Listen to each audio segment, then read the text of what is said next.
യേശുവേ, ശാന്തശീലനാമൻ യേശുവേ, ക്ഷമാശീലനാമൻ യേശുവേ, ശാന്തശീലനാമൻ യേശുവേ, കഠിനമാമെൻ ഹൃദയം തവ ഹൃദയം പോലെ ആക്കണേ,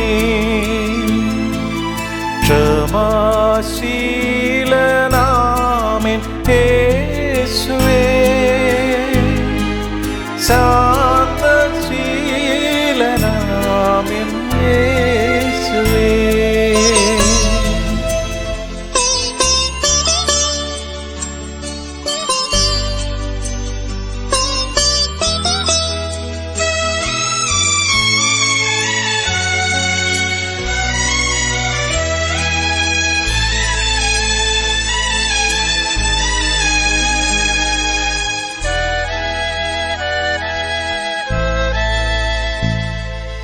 ദ്രോഹങ്ങൾ സഹിച്ചു ഞാൻ തളർന്നിടുമ്പോൾ, കോപത്തിൽ എന്നുള്ളം തിളച്ചിടുമ്പോൾ, ദ്രോഹങ്ങൾ സഹിച്ചു ഞാൻ തളർന്നിടുമ്പോൾ, കോപത്തിൽ എന്നുള്ളം തിളച്ചിടുമ്പോൾ, കുരിശിൽ പിടയും നേരവുമങ്ങേ അധരം അരുളും വരസുരുവിടുവാൻ, കുരിശിൽ പിടയും നേരവുമങ്ങേ അധരം അരുളും വരസുരുവിടുവാൻ, ക്ഷമാശീലനാമൻ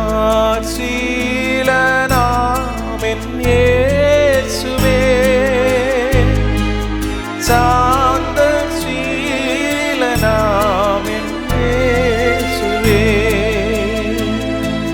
കഠിനമാമെൻ ഹൃദയം തവ ഹൃദയം പോലെ ആക്കണേ. Praise the Lord. ദൈവത്തിൻ്റെ അതിപരിസ്നാമം മഹത്വപ്പെടുമാറാകട്ടെ. അനുദിന വചനം വിശുദ്ധ പൗലോസ് കൊളോസ്യർക്ക് എഴുതിയ ലേഖനം 3-ാം അധ്യായം 13-ാം തിരുവചനം. Forbearing one another and forgiving one another. If any man have a quarrel against any, even as Christ forgave you, so also do you. ആമേൻ. ഞങ്ങളെ പാറയും വീണ്ടെടുപ്പുകാരനുമായ കർത്താവേ, ഞങ്ങളെ അധരത്തിലെ ഓരോ വാക്കുകളും ഹൃദയത്തിലെ ധ്യാനവും ദൈവസന്നിധിയിൽ പ്രസാദകരമായിരിക്കുവാൻ ആത്മാവൻ ദൈവമേ ഞങ്ങളെ സഹായിക്കണം. ആമേൻ. ഇന്നത്തെ ചിന്താവിഷയം തമ്മിൽ ക്ഷമിക്കുവിൻ. ക്ഷമ എന്നത് ദൈവിക ഭാവമാണ്. ദീർഘക്ഷമ എന്നത് ദൈവത്തിൻ്റെ അത്യുന്നത ഭാവമാണ്. പരിശുദ്ധാത്മാവിൻ്റെ 9 വരദാനങ്ങളിൽ ഒന്നാണ്. 70 വട്ടം ക്ഷമിക്കുന്നത് ദീർഘക്ഷമയുടെ ഭാഗമാണ്.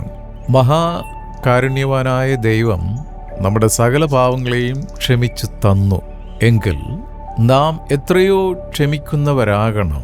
നാം ചെയ്തു പോയ പാവങ്ങൾ എത്ര വലുതാണെങ്കിലും കടും ചുവപ്പാണ് എങ്കിലും കർത്താവ് അവയെ പിന്നെ ഓർക്കുന്നുപോലും ഇല്ല. അവയെ ആഴത്തിലേക്ക് എറിഞ്ഞു കളഞ്ഞു. മിഖ പ്രവാചകൻ 7-ാം അധ്യായം 18-19 വാക്യത്തിലൂടെ ആത്മാവാൻ ദൈവം നമ്മളെ പഠിപ്പിക്കുന്നത്, അകൃത്യം ക്ഷമിക്കുകയും തൻ്റെ അവകാശത്തിൽ ശേഷിപ്പുള്ളവരോട് അതിക്രമം മോചിക്കുകയും ചെയ്യുന്ന നിന്നോട് സമനായ ദൈവം ആരുള്ളൂ? അവൻ എന്നേക്കും കോപം വെച്ചുകൊള്ളുന്നില്ലേ? ദയയിലല്ലോ അവന് പ്രസാദമുള്ളത്. അവൻ നമ്മോട് വീണ്ടും കരുണ കാണിക്കും. നമ്മുടെ അകൃത്യങ്ങളെ ചവിട്ടിക്കളയും. അവരുടെ പാവങ്ങളൊക്കെയും നീ സമുദ്രത്തിൻ്റെ ആഴത്തിൽ ഇട്ടുകളയും. ഇത്ര മനോഹരമായൊരു തിരുവചനമാണ്. നമ്മളെ ശരിക്കും ചേർത്ത് പിടിക്കുന്ന ഒരു വചനഭാഗമാണല്ലേ. ഇത്രയും കരുണയും സ്നേഹവും ദയയും ക്ഷമയും അനുഭവിച്ചവരായ നാം അത് മറ്റുള്ളവർക്ക് പകരുവാൻ കടപ്പെട്ടവരല്ലേ? അല്ലേ? തീർച്ചയായിട്ടും. മത്തായിയുടെ സുവിശേഷം 6-ാം അധ്യായം 14-15 വാക്യത്തിൽ നമ്മുടെ രക്ഷകനായ കർത്താവ് നമ്മളോട് സംസാരിക്കുന്നത്, നിങ്ങൾ മനുഷ്യരോട് അവരുടെ പിഴകളെ ക്ഷമിച്ചാൽ സ്വർഗസ്ഥനായ നിങ്ങളുടെ പിതാവ് നിങ്ങളോടും ക്ഷമിക്കും. നിങ്ങൾ മനുഷ്യരോട് പിഴകളെ ക്ഷമിക്കാഞ്ഞാലോ നിങ്ങളുടെ പിതാവ് നിങ്ങളുടെ പിഴകളെയും ക്ഷമിക്കുക ഇല്ല. ഇതിന് വേറെ അപ്പീലില്ല. വേറെ ഒരു കോർട്ടിലും പോകാൻ സാധ്യമല്ല. ഹല്ലേലൂയ. കോടിക്കണക്കിന് ജനങ്ങൾ എല്ലാ ദിവസവും സ്വർഗസ്ഥനായ പിതാവ് എന്നുള്ള പ്രാർത്ഥന ഉരുവിടുന്നവരാണ്. എന്നാൽ ആ കർത്താവ് പഠിപ്പിച്ച ആ പ്രാർത്ഥനയുടെ ഓരോ വരികൾക്കും അർത്ഥം കൊടുത്ത് പ്രാർത്ഥിക്കുന്ന ഒരു വ്യക്തിക്ക് അത് കംപ്ലീറ്റ് ചെയ്യാൻ പറ്റില്ല. ഹല്ലേലൂയ. പ്രാർത്ഥന ഇങ്ങനെ തത്ത ഉരുവിടുന്നത് പോലെ, തത്ത പറയുന്നത് പോലെ പറഞ്ഞുകൊണ്ട് ഇരിക്കുന്ന കോടിക്കണക്കിന് ജനങ്ങളുണ്ട്. കർത്താവ് പറഞ്ഞെന്താണെന്നറിയാവോ? കുറിവാക്യത്തിലേക്ക് നമുക്കൊന്നു വരാം. കൊളോസ്യ ലേഖനം 3:13. അന്യോന്യം പൊറുക്കുകയും ഒരുവനോട് ഒരുവന് വഴക്കുണ്ടായാൽ തമ്മിൽ ക്ഷമിക്കുകയും ചെയ്യുവിൻ. കർത്താവ് നിങ്ങളോട് ക്ഷമിച്ചതുപോലെ നിങ്ങളും ചെയ്യുവിൻ. അപ്പോൾ കർത്താവ് സ്വർഗസ്ഥനായ പിതാവ് നമ്മുടെ കടങ്ങൾ ക്ഷമിക്കണമെങ്കിൽ ഒരു കണ്ടീഷൻ വെച്ചിട്ടുണ്ട്. അപ്രകാരം ചെയ്താൽ മാത്രമേ അക്കരെ കടക്കാൻ പറ്റുകയുള്ളൂ. അന്യോന്യം പൊറുക്കുകയും ഒരുവനോട് ഒരുവന് വഴക്കുണ്ടായാൽ തമ്മിൽ ക്ഷമിക്കുകയും ചെയ്യുവാൻ. വളരെ സിമ്പിളല്ലേ? ഈ വളരെ സിമ്പിളായിട്ടുള്ള കാര്യം വർഷങ്ങളായില്ലേ, അതിനൊരു മോചനം ഇതുവരെ കിട്ടിയിട്ടില്ലല്ലേ. പക്ഷെ എല്ലാവരും ഒരുങ്ങി പിടിച്ച് ഇങ്ങനെ സ്വർഗത്തിലേക്ക് പറക്കാൻ കാത്തിരിക്കുകയും അത്ര പെട്ടെന്നൊന്നും പോകത്തില്ലേ. പോണമെങ്കിൽ വചനമനുസരിക്കണം. എഫെസ്യ ലേഖനം 4:32. നിങ്ങൾ തമ്മിൽ ദയ മനസ്സിലുള്ളവരായി ദൈവം ക്രിസ്തുവിൽ നിങ്ങളോട് ക്ഷമിച്ചതുപോലെ അന്യോന്യം ക്ഷമിപ്പിൻ. ഹല്ലേലൂയ. ഈ ക്ഷമയെക്കുറിച്ച്, ക്ഷമയ്ക്ക് മുൻതൂക്കം കൊടുത്തുകൊണ്ട് അങ്ങനെ വിശാലമായി പൊതുവെ ആരും പ്രസംഗിക്കാറില്ല. ഒരുപക്ഷെ ഈ പ്രസംഗിക്കുന്ന ആൾക്ക് പോലും മറ്റുള്ളവരോട് ക്ഷമിച്ചിട്ടായിരിക്കില്ല പ്രസംഗിക്കുന്നത്. സ്തോത്രം. ക്ഷമ അത് ദൈവികമായ ഒരു കൃപയാണ്. അത് അപ്പനുണ്ടെങ്കിൽ തീർച്ചയായിട്ടും മക്കൾക്കും അത് ഉണ്ട്. ക്ഷമിക്കാതെ ഈ ഭൂമിയിൽ നിന്ന് നിത്യതയിലേക്ക് പറക്കാൻ പറ്റില്ല. ക്ഷമിക്കുന്നവനിൽ ദൈവിക സമാധാനം നിറഞ്ഞു വരും. എന്നോട് ചേർന്നൊരാമേൻ പറ. ആമേൻ, ആമേൻ. പകയും വിദ്വേഷവും നമ്മുടെ ശാരീരികമായതും മാനസികമായതും ആത്മീയമായതുമായ ആരോഗ്യത്തെ ക്ഷയിപ്പിച്ചു കളയും. ഈ ഒരു ലെവലിൽ നമ്മളെ ഒന്ന് ഒരാത്മീയ ഡോക്ടറിൻ്റെ, കർത്താവാകുന്ന ആത്മീയ ഡോക്ടറിൻ്റെ മുമ്പിൽ കൊണ്ട് ഇരുത്തിയാൽ 100% ഈ ഒരു മണ്ഡലത്തിൽ രോഗികളാണ്, ആത്മീയ രോഗികളാണ്. ശാരീരികമായിട്ട് ഒരുപക്ഷെ സൗഖ്യം ഉള്ളവരായിരിക്കാം, പക്ഷെ ആത്മീയപരമായി ഈ ഒരു കാര്യത്തിൽ എല്ലാവരും 100% ആത്മീയ രോഗികളാണ്. അതെന്താ സംഭവിക്കുക? അവിടെ എന്ത് സംഭവിക്കും? അതവരെ നിത്യരോഗിയായി മാറ്റും. അങ്ങനെയുള്ളവന് ദൈവികമായ ആരാധനയിൽ പങ്കുചേരുവാൻ സാധ്യമല്ല. അതുകൊണ്ട് യേശു പറയുന്നതെന്ന് ശ്രദ്ധിച്ച്, മത്തായി 5:23-24. ആകയാൽ നിന്റെ വഴിപാട് യാഗപീഠത്തിങ്കൽ കൊണ്ടുവരുമ്പോൾ സഹോദരന് നിന്റെ നേരെ വല്ലതുമുണ്ടെന്ന് അവിടെ വെച്ച് ഓർമ്മ വന്നാൽ നിന്റെ വഴിപാട് അവിടെ യാഗപീഠത്തിൻ്റെ മുൻപിൽ വെച്ച് ഒന്നാമത് ചെന്ന് സഹോദരനോട് നിരപ്പ് പ്രാപിക്കുക, പിന്നെ വന്ന് നിന്റെ വഴിപാട് കഴിക്കുക. ഇപ്രകാരമാണ് പ്രാർത്ഥിക്കാൻ വരുന്ന, ആരാധനയ്ക്ക് വരുന്നത്. ക്ഷമിക്കാത്തവന് യേശു പഠിപ്പിച്ചു തന്ന കർത്ത് പ്രാർത്ഥന ശരിയായി ചൊല്ലുവാൻ സാധ്യമല്ല. തീർച്ചയായിട്ടും അനേകം കോടതികളിൽ നിരപരാധിയായ യേശു മാറി മാറി വിസ്തരിക്കപ്പെട്ടു, നിന്ദിക്കപ്പെട്ടു, പരിഹസിക്കപ്പെട്ടു, ചാട്ടവാറടിയേറ്റു, തുപ്പലേറ്റു, മുൾക്കിരീടമണിഞ്ഞു, കുരിശിൽ തറക്കപ്പെട്ടു. ക്രൂരമായ പീഡനങ്ങളുടെ നടുവിൽ ഹൃദയം പൊട്ടി ആ അധരം പിതാവിനോട് തേങ്ങിപ്പറഞ്ഞു. ലൂക്കോസിന്റെ സുവിശേഷം 23:34. പിതാവേ, ഇവർ ചെയ്യുന്നത് ഇന്നതെന്ന് അറിയായിക കൊണ്ട് ഇവരോട് ക്ഷമിക്കണമേ. ഈ പ്രാർത്ഥന എല്ലാ ദിവസവും മകനെ, മകളെ, കർത്താവ് നിനക്ക് വേണ്ടി പ്രാർത്ഥിക്കുകയാണ്, നമുക്ക് വേണ്ടി പ്രാർത്ഥിക്കുകയാണ്. സ്തെഫാനോസ് കല്ലേറുകൊണ്ട് മരണവേദനയിൽ ആയപ്പോൾ പരിശുദ്ധാത്മാവിനാൽ നിറഞ്ഞ് എന്താണ് ചെയ്തത്?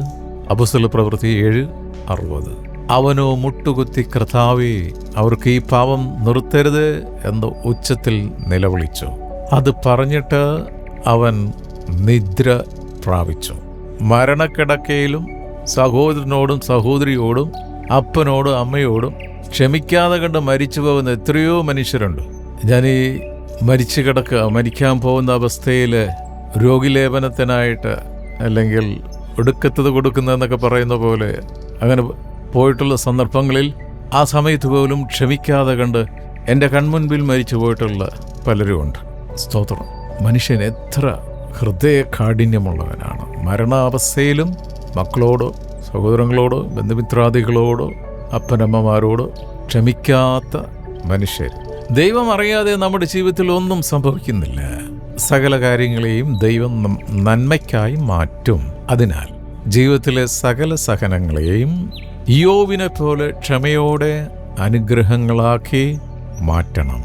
1 തെസ്സലോനിക്കർ 5:15 ദൈവത്തിൻ്റെ ശബ്ദം ഇങ്ങനെയാണ്: ആരും തിന്മയ്ക്ക് പകരം തിന്മ ചെയ്യാതിരിപ്പാൻ നോക്കുവിൻ, തമ്മിലും എല്ലാവരോടും എപ്പോഴും നന്മ ചെയ്തുകൊണ്ടിരിപ്പീൻ.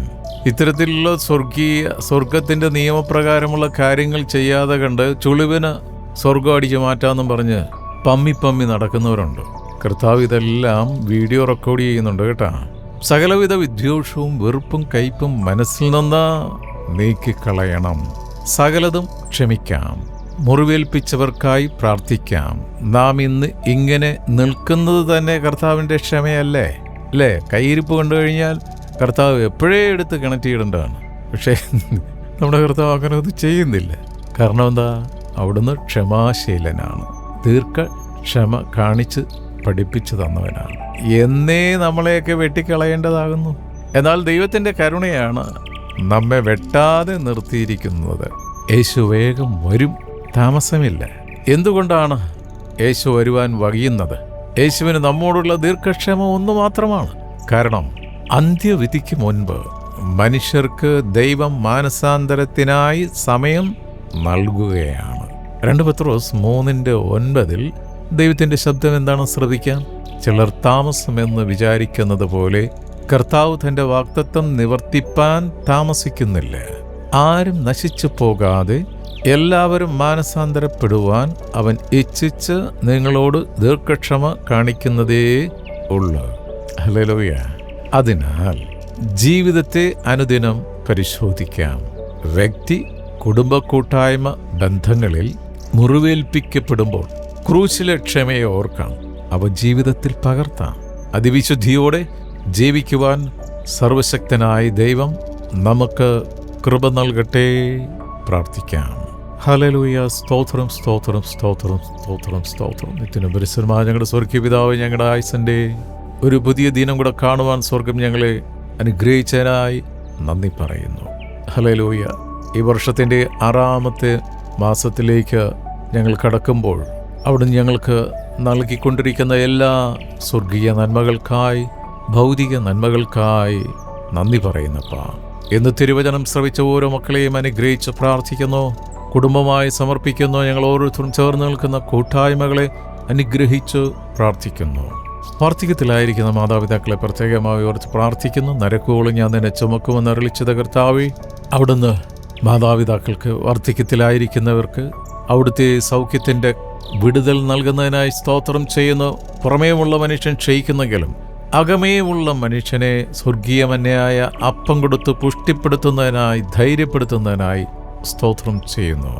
ഞങ്ങളെ അനുദിന ജീവിതത്തിൽ ക്ഷമിക്കാതെ കണ്ട് അനവധി പേരുടെ ഹൃദയം ഇപ്പോഴും ആഴത്തിൽ മുറിവ് കൊണ്ട് നടക്കുന്നുണ്ട്.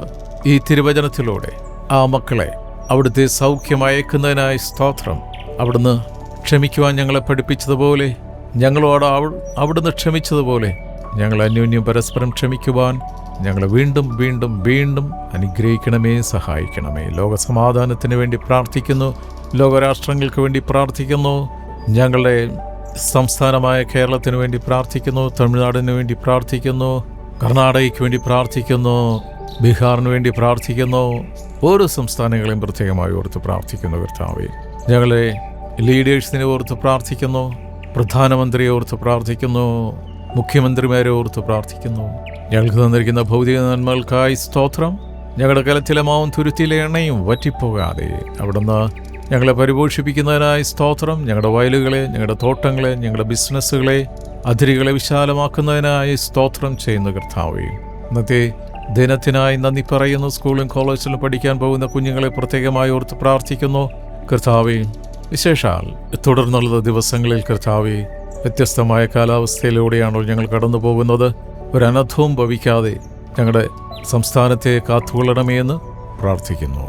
ദൂരസഞ്ചാരത്തുമായി ജോലിക്കായി പഠനത്തിനായി പോയിട്ടുള്ള മക്കളെ പ്രത്യേക ഓർത്ത് പ്രാർത്ഥിക്കുന്നു. അവരായിരിക്കുന്ന ഇടങ്ങളിൽ നിന്റെ ഉള്ളം കയ്യിൽ അവരെ വഹിക്കണമേ കർത്താവേ. അവിടുന്ന് പഠിപ്പിക്കുന്ന വചനപ്രകാരം ആ വചനത്തിൽ തന്നെ സഞ്ചരിക്കുവാൻ ജീവിക്കുവാൻ മക്കളെ സഹായിക്കണം. ഇന്നത്തെ ദിനത്തിനായി നന്ദി പറയുന്നു. ഞങ്ങളെ എല്ലാ ശുശ്രൂഷകളെയും പ്രവൃത്തികളെയും അവിടുന്ന് അനുഗ്രഹിച്ചിരിക്കാൻ സ്തോത്രം ചെയ്യുന്നു. പ്രാർത്ഥനയും യാചനയും കേട്ടിരിക്കാൻ നന്ദി അപ്പ. യേശുവിൻ നാമത്തിൽ തന്നെ ആമേൻ, ആമേൻ, ആമേൻ.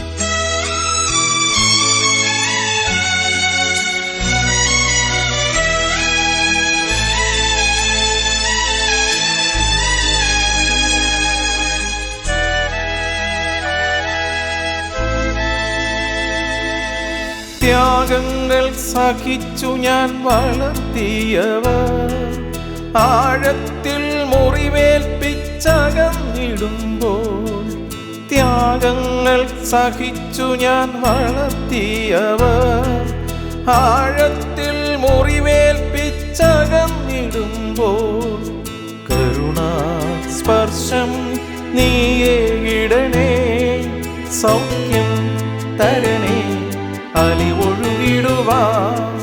കരുണാസ്പർശം നീയേകിടണേ, സൗഖ്യം തരണേ, അലിവൊഴുകിടുവാൻ.